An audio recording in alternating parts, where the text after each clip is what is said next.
بسم اللہ الرحمن الرحیم۔ کیا آخری زمانے کی بڑی جنگ شروع ہو گئی؟ احادیث کی حیران کن پیشین گوئیاں۔ کیا آپ نے کبھی غور کیا ہے کہ دنیا اچانک اتنی بے چین کیوں ہو گئی ہے؟ کیوں ہر طرف جنگوں کی آگ بھڑک رہی ہے؟ فلسطین، شام، یمن، لبنان، ایران۔ ایسا لگتا ہے جیسے پوری دنیا ایک بڑے طوفان کی طرف بڑھ رہی ہو۔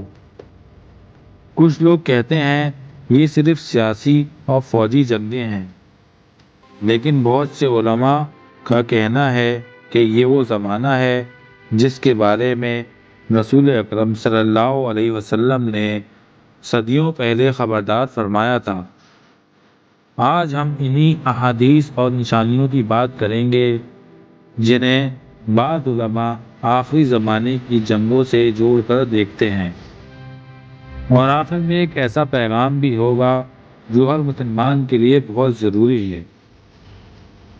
رسول اللہ صلی اللہ علیہ وآلہ وسلم نے ایک مرتبہ فرمایا، وَيْلٌ لِّلْعَرَبِ، یعنی عرب کے لیے ہلاکت ہے۔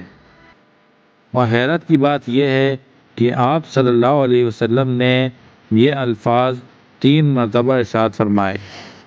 علماء کہتے ہیں کہ یہ ایک طویل حدیث کا حصہ ہے جس میں آخری زمانے کے حالات کا ذکر موجود ہے۔ بعض معاصر علماء جیسے شیخ عمران حسین، شیخ ناظم الحقانی، شیخ ہشام کبانی اور دیگر محققین نے ان احادیث پر گہری تحقیق کی ہے۔ ان کا کہنا ہے کہ اگر مختلف احادیث کو ایک جگہ پزل کی طرح جوڑا جائے تو ایک بڑی تصویر سامنے آتی ہے، اور وہ تصویر ہمیں بتاتی ہے کہ آخری زمانے میں عرب کے خطے میں بہت بڑے فتنے اور جنگیں ہوں گی۔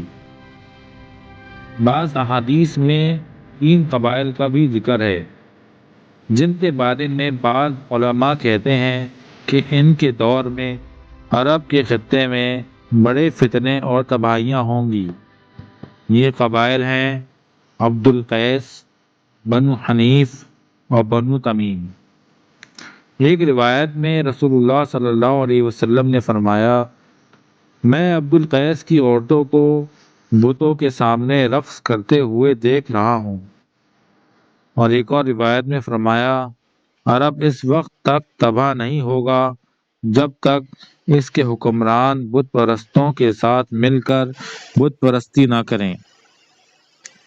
کچھ علماء ان قبائل کو آج کے مختلف علاقوں اور ریاستوں سے جوڑ کر دیکھتے ہیں، لیکن اصل بات یہ ہے کہ یہ روایات ہمیں ایک چیز کی طرف متوجہ کرتی ہیں، اور وہ ہے آخری زمانے کے بڑے فتنے۔ بعض روایت میں عرب کے حکمرانوں کے بارے میں بھی اشارے ملتے ہیں۔ ایک روایت میں ذکر ہے کہ ایک ایسا بادشاہ آئے گا جس کا نام جانور کے نام پر ہوگا، اور ہم دیکھتے ہیں کہ عرب میں ایک بادشاہ شاہ فہد کے نام سے گزرا ہے، اور فہد کے معنی چیتے کے ہوتے ہیں، اور اس کے دور سے عرب میں بڑے واقعات کا آغاز ہوگا۔ پھر ایک روایت میں عبداللہ نام کے بادشاہ کا ذکر ملتا ہے کہ اس کے زمانے میں آخری زمانے کے آثار نمایاں ہوں گے۔ اور ایک روایت میں یہ بھی بیان ہوا ہے، ایک بادشاہ کی وفات کے بعد 3 شہزادے اقتدار کے لیے لڑیں گے۔ جب لوگ ان روایات کو آج کے حالات کے ساتھ ملا کر دیکھتے ہیں تو بہت سے سوالات پیدا ہوتے ہیں۔ اگر ہم آج کی دنیا کے نقشے کو دیکھیں تو ہمیں ایک عجیب صورتحال نظر آتی ہے۔ فلسطین میں جنگ، شام میں تباہی، یمن میں خانہ جنگی، لبنان میں کشیدگی، اور ایران کے گرد بڑھتا ہوا دباؤ۔ بہت سے تجزیہ کار کہتے ہیں کہ پہلے یہ سب پراکسی وارز تھیں، یعنی بڑی طاقتیں دوسروں کے ذریعے جنگ لڑ رہی تھیں، لیکن اب ایسا لگتا ہے کہ بڑی طاقتیں خود میدان میں آ رہی ہیں۔ اور یہی وہ مرحلہ ہے جس سے دنیا کے حالات مزید خطرناک ہو سکتے ہیں۔ ان تمام واقعات میں ایک سوال بہت اہم ہے، کیا مسلمان ان حالات سے کوئی سبق سیکھ رہے ہیں؟ کیونکہ آج ایک حقیقت بہت واضح نظر آتی ہے، مسلمان چاہے شیعہ ہو، سنی ہو یا کسی بھی فقہ سے تعلق رکھتا ہو، جب جنگ آتی ہے تو نقصان سب کو ہوتا ہے۔ فلسطین میں بھی مسلمان شہید ہوتے ہیں، یمن میں بھی مسلمان مرتے ہیں، شام میں بھی مسلمان متاثر ہوتے ہیں، یعنی درد ایک ہی ہے۔ اگر مسلمان آپس میں تقسیم رہیں گے تو کمزور رہیں گے، لیکن اگر وہ متحد ہو جائیں تو وہ ایک بہت بڑی طاقت بن سکتے ہیں۔ لیکن سب سے اہم سوال یہ ہے، ایسے حالات میں ایک عام انسان کیا کرے؟